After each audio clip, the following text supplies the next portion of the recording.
Hey guys, Lord Naren White here, the Holy Ghost, the one true God. Back with you with the next video in our series, Great Expectations by Charles Dickens. Without further ado, returning to Great Expectations. Have you been here long? I asked, determined not to yield an inch of the fire. Long enough to be tired of it, returned Drummle, pretending to yawn, but equally determined. Do you stay here long? Can't say, answered Mr. Drummle. Do you? Can't say, said I. I felt here, through a tingling in my blood, that if Mr. Drummle's shoulder had claimed another hair's breadth of room, I should have jerked him into the window. Equally, that if my own shoulder had urged a similar claim, Mr. Drummle would have jerked me into the nearest box. He whistled a little. So did I. Large tract of marshes about here, I believe, said Drummle.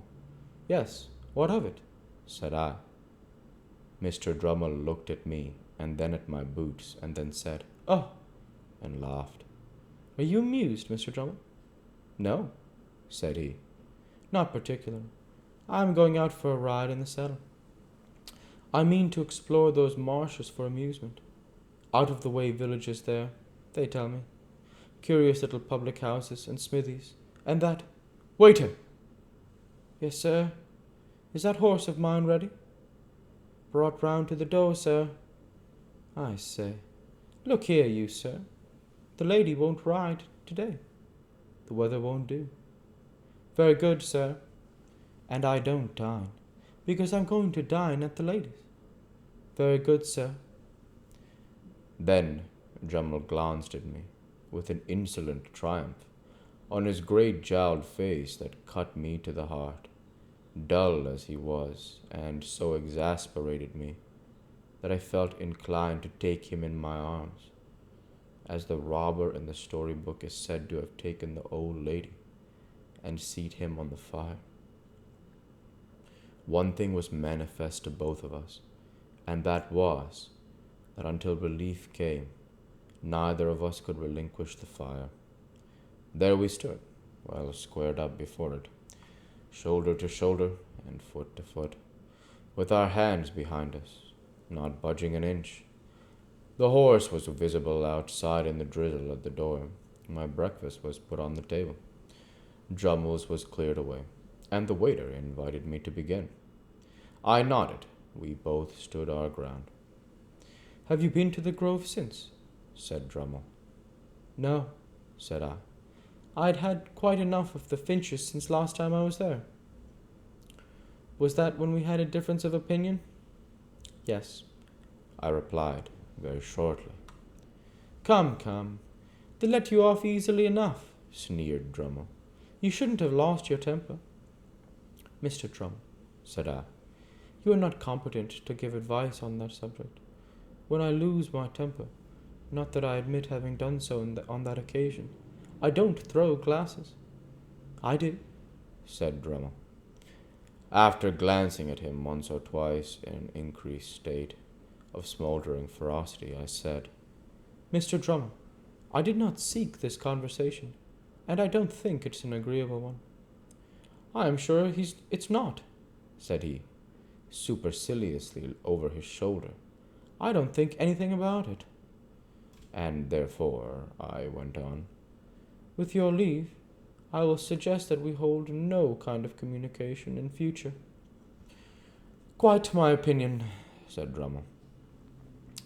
And with what I have suggested myself, and what I should have suggested myself, or done, more likely, without suggesting. But don't lose your temper. Haven't you lost enough without that? What do you mean, sir? Waiter! Said Drummle, by way of answering. The waiter reappeared. Look here, you, sir. You quite understand that the young lady don't ride today, and that I dine at the young lady's. Quite so, sir.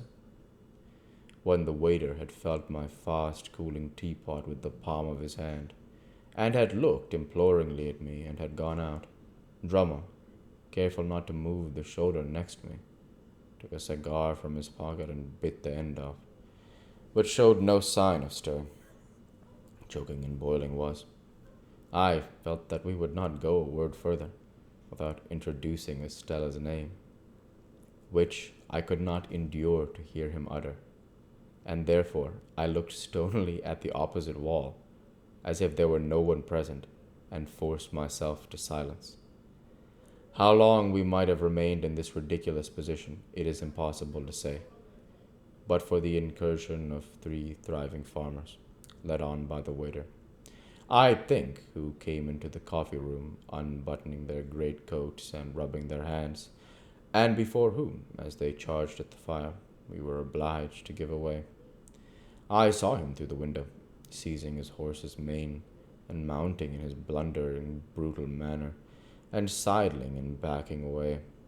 I thought he was gone, when he came back, calling for a light for the cigar in his mouth, which he had forgotten.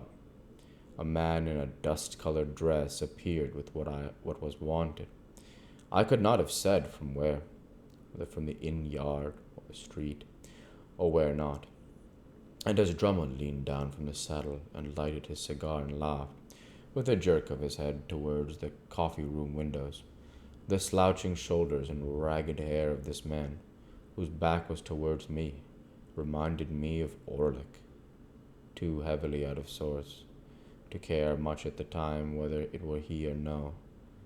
On after all to touch the breakfast, I washed the weather and the journey from my face and hands, and went out to the memorable old house that would have been so much better for me never to have entered, never to have seen. Chapter 44. In the room where the dressing table stood, and where the wax candles burnt on the wall, I found Miss Havisham and Estella. Miss Havisham seated on a settee near the fire, and Estella on a cushion at her feet. Estella was knitting, and Miss Havisham was looking on. They both raised their eyes as I went in, and both saw an alteration in me. I derived that from the look they interchanged. "And what wind," said Miss Havisham, "blows you here, Pip?" Though she looked steadily at me, I saw that she was rather confused. Estella, pausing a moment in her knitting with her eyes upon me, and then going on, I fancied that I read in the action of her fingers, as plainly as if she had told me in the dumb alphabet, that she perceived I had discovered my real benefactor. "Miss Havisham," said I went to Richmond yesterday to speak to Estella, and finding that some wind had blown her here, I followed." Miss Havisham motioning to me for the 3rd or 4th time to sit down, I took the chair by the dressing table, which I had often seen her occupy. With all that ruin at my feet and about me, it seemed a natural place for me that day. "What I had to say to Estella, Miss Havisham, I will say before you presently, in a few moments. It will not surprise you.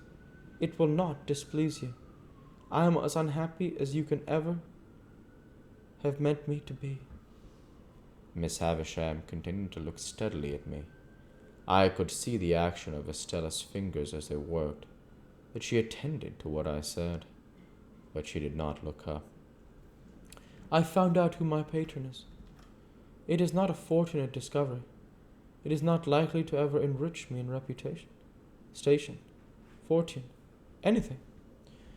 There are reasons why I must say no more of that. It is not my secret, but another's." As I was silent for a while, looking at Estella, and considering how to go on, Miss Havisham repeated, "It is not your secret, but another's. Well? When you first caused me to be brought here, Miss Havisham, when I belonged to the village over yonder, that I wish I had never left, I suppose I did really come here, and as any other chance boy might have come, as a kind of servant, to gratify a want or a whim, and to be paid for. I, Pip. replied Miss Havisham, steadily nodding her head. You did. And that, Mr. Jacks. We'll go ahead and stop there for this week. Thank you for watching, and I hope you enjoyed. Please like, comment, and subscribe, as it greatly helps the channel. Light be with you all. Take care, and thanks again.